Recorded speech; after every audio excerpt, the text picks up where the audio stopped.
The life and style of Edward Snowden.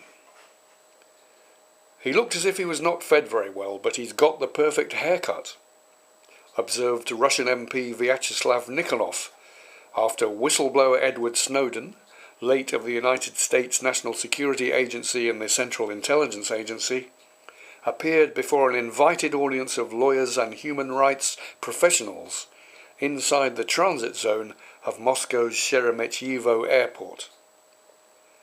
Snowden's perfect haircut is short at the back and sides, longer out front and on top. The classic high school sports cut, grown up, grown out and gone wrong. Snowden himself is a perfect representative of the West's disaffected middle class. Fine features in a waspish complexion, spectacles for seriousness with self-consciousness, rectangular lenses, antidote to the Vietnam-era aviator shape, coloured creative class frames that speak supposedly sophisticated North European, parlez-vous IKEA, in contrast to the allegedly crude dialect of Middle America. Now 30, Snowden's carrying a couple of days of apparently adolescent stubble. More beard, 6 months more at this rate, and he could pass for Harold Shrinks, jazz musician father of cartoon boy George Shrinks, who woke up to find himself 3 inches tall. Maybe that's how Snowy will eventually make his escape from Moscow airport, as a miniature mannequin in the pants pocket or hidden in the hand luggage of a human rights lawyer. Either that or send in Hollywood's Edward Norton as a Snowden lookalike. Stick a mole on Norton's neck and roughen his pearly whites. The CIA won't know which one to track. Edward Snowden speaks like technical experts do when they expect to be listened to. Quietly, confidently, a tad self-righteously. His self-righteousness is truly remarkable, and not only because Snowden's CV contains a couple of discomforting quirks. The distance learning MA he never completed, the computing course at Johns Hopkins, which took place in a university building but wasn't part of the main university. As you already know, unless you've been grounded for a month in a transit camp without Wi-Fi, Snowden is currently holed up in the world's headlines because he swapped the chaste chasing down of alleged threats to national security for promiscuous humping of Uncle Sam's state secrets. Or, the way he tells it, he was prostituting himself before, but now he's come in off the street. According to Snowden, he's doing it for the greater good. Working in Hawaii for the NSA, in his charmed life as a security contractor, he was aiding and abetting the state in getting to know everything there is to know about the rest of us.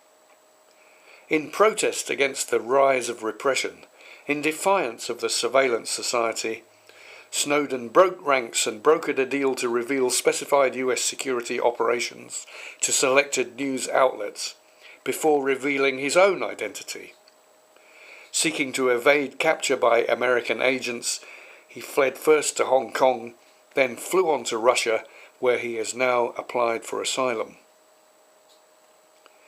Public opinion, domestic and international, is divided on Snowden. One's hero is another's traitor. But there is something new about Snowden which does not fit either of these pre-existing categories: his sense of entitlement. This is more remarkable than the revelation that friendly nations spy on each other. Revelation, as in dog bites man.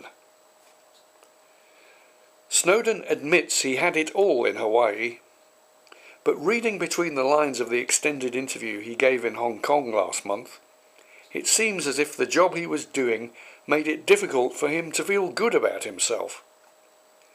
He comes across as if spying was an affront to his well-being, the ethical equivalent of being asked to become obese.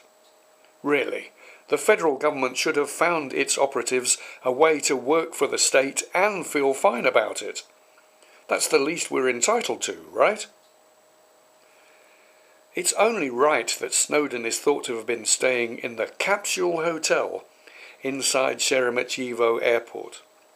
Located next to the mother and baby room in Terminal E, Level 5, it looks as if specially created for the pages of Wallpaper magazine or Monocle.